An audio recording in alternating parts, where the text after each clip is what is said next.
வணக்கம். திரையரங்கம் கேசரி சாப்டர் 2. இது ஒரு இந்தி திரைப்படம்.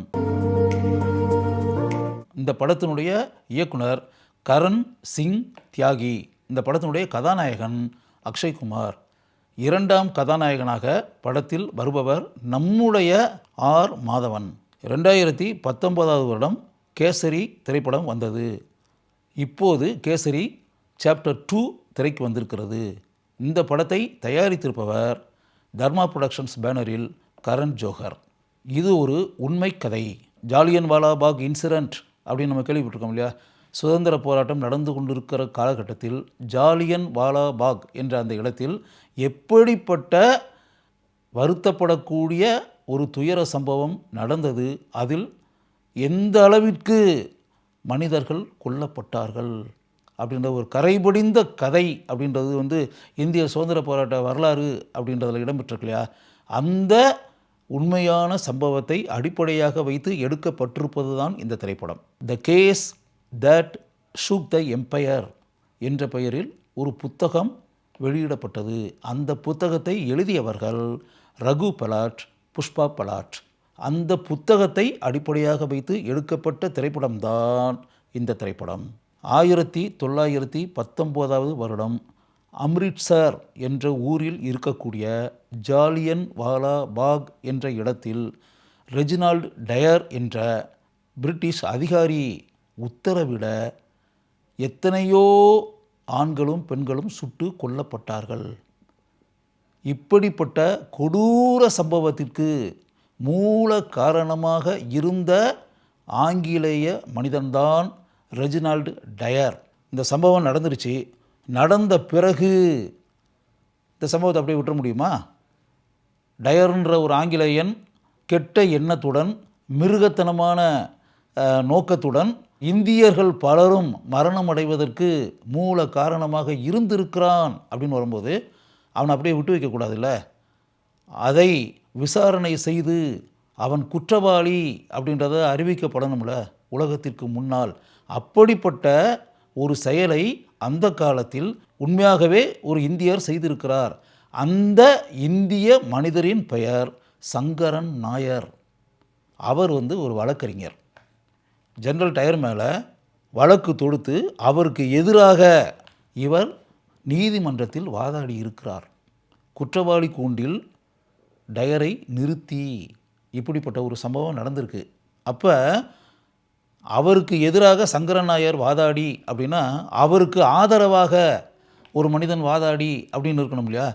அப்படி வாதாடக்கூடிய வழக்கறிஞர் கதாபாத்திரத்தில் நடித்திருப்பவர் தான் மாதவன். சங்கரன் நாயர் கதாபாத்திரத்தில் நடித்திருப்பவர் அக்ஷய்குமார்.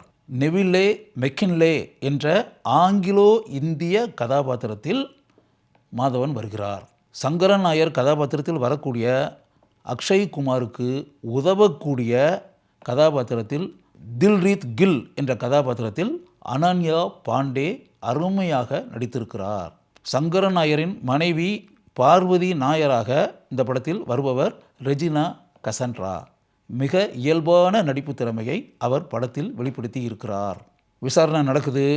தன்னை நியாயப்படுத்துவதற்கு எந்த அளவிற்கு அந்த பிரிட்டிஷ் அதிகாரியான டயர் முயற்சிப்பாரோ அத்தனை காரியத்தையும் அவர் செய்கிறார். இதையெல்லாம் தாண்டி தகுந்த ஆதாரங்களுடன் நீதிமன்றத்தில் வாதாடி எந்த அளவிற்கு கொடூரமான ஒரு காரியத்தை ரெஜினால்டு டயர் செய்திருக்கிறார் என்பதை அனைவரும் தெரிந்து கொள்ளக்கூடிய அளவிற்கு சங்கரன் நாயர் கதாபாத்திரத்தில் வரக்கூடிய அக்ஷய்குமார் படம் முழுக்க அருமையாக நடித்து அந்த கதாபாத்திரத்துக்கு மிக உயர்ந்த பெருமையையும் கௌரவத்தையும் அவர் பெற்று தருகிறார். டயருக்கு ஆதரவாக வாதாடக்கூடிய கதாபாத்திரத்தில் வரக்கூடிய மாதவன் எந்த அளவிற்கு தன்னுடைய பண்பட்ட நடிப்பை படத்தில் வெளிப்படுத்த வேண்டுமோ அதை நன்கு அவர் செய்திருக்கிறார். படத்தினுடைய உச்சகட்ட காட்சியில் கொடூரமான செயலை செய்த மனிதர்தான் டயர் என்ற தீர்மானத்திற்கு பிரிட்டிஷ் அரசாங்கமே அவரை இந்தியாவிலிருந்து லண்டனுக்கு வரும்படி கூறி விடுகிறார்கள்.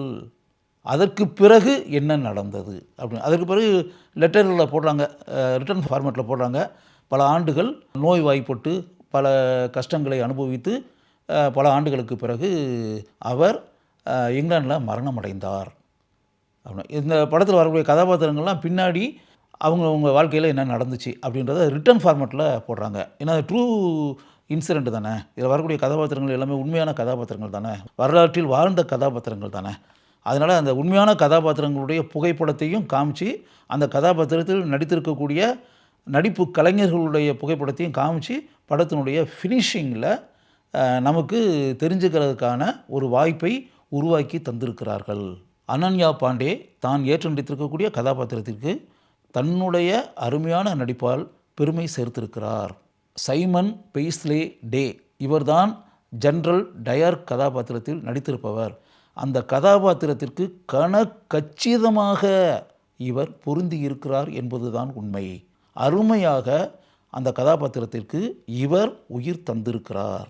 2.25 மணி நேரம் ஓடக்கூடிய இந்த திரைப்படத்தை கரண் சிங் தியாகி சிறிது கூட போர் அடிக்காத அளவிற்கு இயக்கியிருக்கிறார். படம் முழுக்க நீதிமன்ற காட்சிகள், கோர்ட் சீன்ஸ், நீதிமன்ற காட்சிகள் நிறைந்த திரைப்படம். நீதிமன்றத்தில் எப்படி வழக்குகள் நடக்குகின்றன, கதாபாத்திரங்களை எப்படி வாதங்களால் வழக்கறிஞர்கள் மடக்குகிறார்கள், கேட்குகிறார்கள், தர்மசங்கடமான சூழ்நிலையை உண்டாக்குகிறார்கள் அப்படின்றது தான் இந்த படத்தினுடைய அவுட்லைன். முழுக்க முழுக்க நீதிமன்ற காட்சிகளை மையமாக வைத்து இருக்கக்கூடிய ஒரு திரைப்படத்தை சிறிது கூட போர் அடிக்காத அளவிற்கு இயக்குவது அப்படின்றதே மிகப்பெரிய திறமை. அந்த திறமை இந்த திரைப்படத்தினுடைய இயக்குனருக்கு இருக்கிறது என்பதே சந்தோஷப்பட வேண்டிய ஒரு விஷயம். தெபோஜித் ரே இவர்தான் இந்த படத்தினுடைய ஒளிப்பதிவாளர். முழுக்க முழுக்க இன்டோர் காட்சிகள் இருக்கக்கூடியது, நீதிமன்ற காட்சிகள். அந்த நீதிமன்ற காட்சிகள் அப்படின்னு வரும்போது ஒரு குறிப்பிட்ட வரையறைக்குள் படத்தின் காட்சிகளை படமாக்க வேண்டும்.